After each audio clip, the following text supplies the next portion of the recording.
साथियों नमस्कार, आपका स्वागत है सुप्रीम इन्वेस्टर्स में और मेरा नाम है अजय मनकोटिया।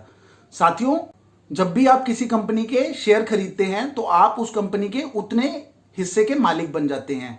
जब भी आप मालिक किसी कंपनी के बन जाते हैं तो आपको उस कंपनी के प्रॉफिट का कुछ हिस्सा मिलना चाहिए, जो कि डिविडेंड के रूप में आपको कंपनी देती है। तो साथियों, आज के वीडियो में हम जानेंगे डिविडेंड की एबीसी, यानी पूरा हम लोग जानेंगे कि डिविडेंड क्या होता है, डिविडेंड किसको मिलता है, डिविडेंड की रिकॉर्ड डेट, एक्स डेट, ये क्या चीजें होती हैं, ये सब जानेंगे और आपके सारे डाउट्स को क्लियर करेंगे ताकि आपको कोई डाउट ना रहे कि डिविडेंड क्या होता है। तो साथियों, आप इस वीडियो में बने रहना।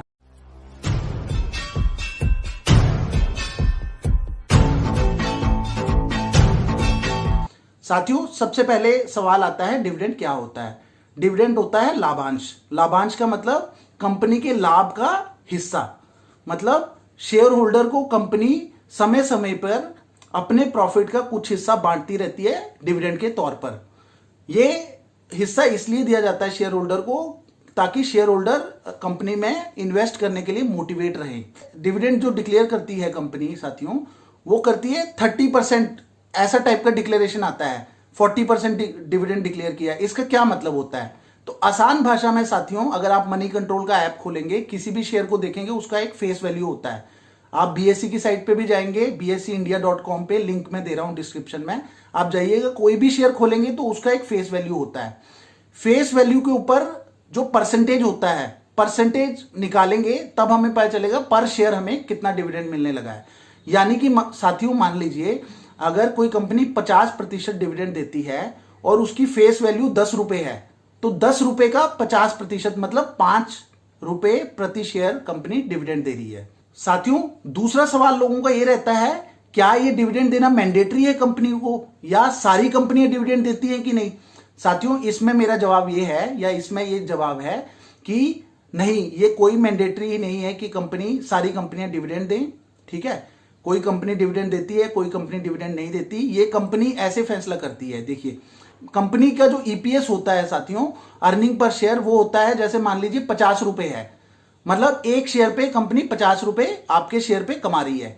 अब वो आपको कितना डिस्ट्रीब्यूट करना चाहती है डिविडेंड के तौर पर और कितना रिटेन्ड अर्निंग रखना चाहती है, ये कंपनी की खुद की डिस्क्रिशन, यानी कि खुद का फैसला रहता है कि वो लोग क्या करना चाहते हैं। अगर कंपनी के पास आगे के बहुत अच्छे प्लान हो, यानी कि वो बहुत नया प्लांट बनाना चाहते हैं, नई मशीनरी खरीदना चाहते हैं उसी पैसे से, लाभ के पैसे से, तो हो सकता है वो आपको 1 रुपया भी डिविडेंड ना दे। और अगर कंपनी के पास ऐसा कोई प्लान नहीं है तो हो सकता है कि वो 50 के 50 रुपए आपको डिविडेंड के रूप में दे दे। तो साथियों, ये सब कंपनी के बोर्ड मेंबर्स के ऊपर ही रहता है। कंपनी के बोर्ड मेंबर्स कंपनी के बारे में क्या सोचते हैं और उनकी क्या आगे की रणनीति है। तो साथियों, डिविडेंड देना कोई मैंडेटरी नहीं है। साथियों, तीसरा सवाल लोगों का यह आता है कि क्या लॉस मेकिंग कंपनीज भी डिविडेंड दे सकती हैं? तो साथियों, इसमें सरल सा जवाब है कि यह भी बोर्ड मेंबर्स के ऊपर ही रहता है, क्योंकि लाभांश होता है डिविडेंड, और लाभांश ये भी हो सकता है कि पिछले सालों का जो कंपनी ने प्रॉफिट कमाया है उसका भी कुछ हिस्सा निकाल के कंपनी डिविडेंड दे सकती है। तो हो सकता है कि इस साल तो कंपनी लॉस में है, पर पिछले सालों से जो प्रॉफिट कमा के कंपनी ने अपने रिजर्व्स में रखा हुआ है, उसमें से कुछ हिस्सा कंपनी ने निकाल के अपने शेयर होल्डर को डिविडेंड के रूप में तोहफा दे सकती है। साथियों, डिविडेंड के बारे में 4 डेट्स बहुत महत्वपूर्ण है। सबसे पहली डेट है डिविडेंड डिक्लेरेशन डेट। साथियों, जिस दिन कंपनी एक्सचेंजेस की वेबसाइट, यानी कि बीएससी इंडिया और एनएससी इंडिया में ये डिक्लेयर कर देती है, थ्रू लेटर ये डिक्लेयर कर देती है कि वो डिविडेंड देने वाली है, वो हो जाती है डिविडेंड डिक्लेरेशन डेट।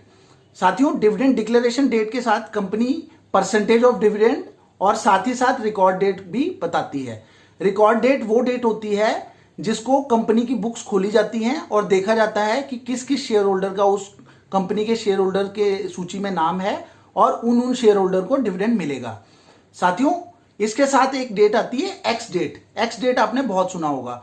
साथियों, एक्स डेट वो डेट होती है जिस तारीख को, उससे पहले की तारीख को आपके पास शेयर होने चाहिए। यानी कि अगर 13 तारीख एक्स डेट बन जाती है तो मेरे पास कंपनी के शेयर 12 तारीख को मुझे परचेज डालना पड़ेगा, तभी वो मुझे डिविडेंड का मैं हकदार बनूंगा। अगर मैंने 13 तारीख को बाय ऑर्डर डाला तो मैं डिविडेंड का हकदार नहीं बनूंगा। एक्स डेट ये डेट होती है। यूजुअली साथियों, एक्स डेट जो होती है वो रिकॉर्ड डेट से 2 दिन पहले की होती है। क्यों? क्योंकि कोई भी शेयर का जो हम बाय ऑर्डर डालते हैं उसमें 2 दिन हमें वो शेयर हमारे डीमैट अकाउंट में क्रेडिट होने में लग जाते हैं। तो साथियों, अगर मुझे 15 तारीख की रिकॉर्ड डेट आई है, यानी कि 15 तारीख को कंपनी बुक्स खोल के देखेगी कि किस किस के पास शेयर हैं, तो मैक्स टू मैक्स मुझे 12 तारीख को ऑर्डर डालना पड़ेगा, तब मेरा 15 तारीख को जो वो लिस्ट खोलेंगे तो उसमें मेरा नाम होगा। अदरवाइज अगर मैं 13 तारीख को वो ऑर्डर डालूंगा तो 13 तारीख की 13 + 2 यानी कि 15 की क्लोजिंग में मेरा नाम आएगा और 15 की ओपनिंग में मेरा नाम नहीं होगा, तो मुझे वो डिविडेंड नहीं मिलेगा। साथियों, मेरे ख्याल से ये समझ आ गया है सबको। सिंपल भाषा में ये है कि रिकॉर्ड डेट तो कंपनी साथ ही साथ डिक्लेरेशन के साथ ही डिक्लेयर कर देती है। कभी कभी एक्स डेट नहीं डिक्लेयर करती है, पर एक्स डेट वो डेट है जिस डेट से पहले की डेट में आपने बाय ऑर्डर डाला होना चाहिए शेयर्स का।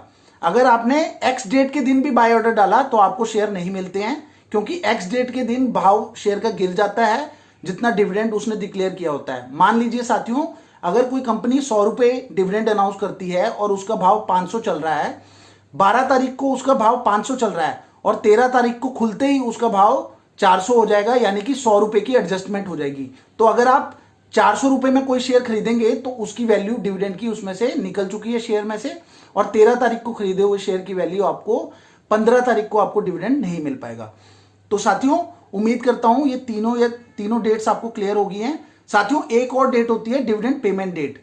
कंपनी ये भी साथ ही साथ अनाउंस करती है, जिस दिन डिविडेंड डिक्लेयर करती है साथ ही साथ ये भी अनाउंस करती है कि किस दिन कंपनी के शेयर होल्डर्स को डिविडेंड उनके अकाउंट में क्रेडिट हो जाएगा।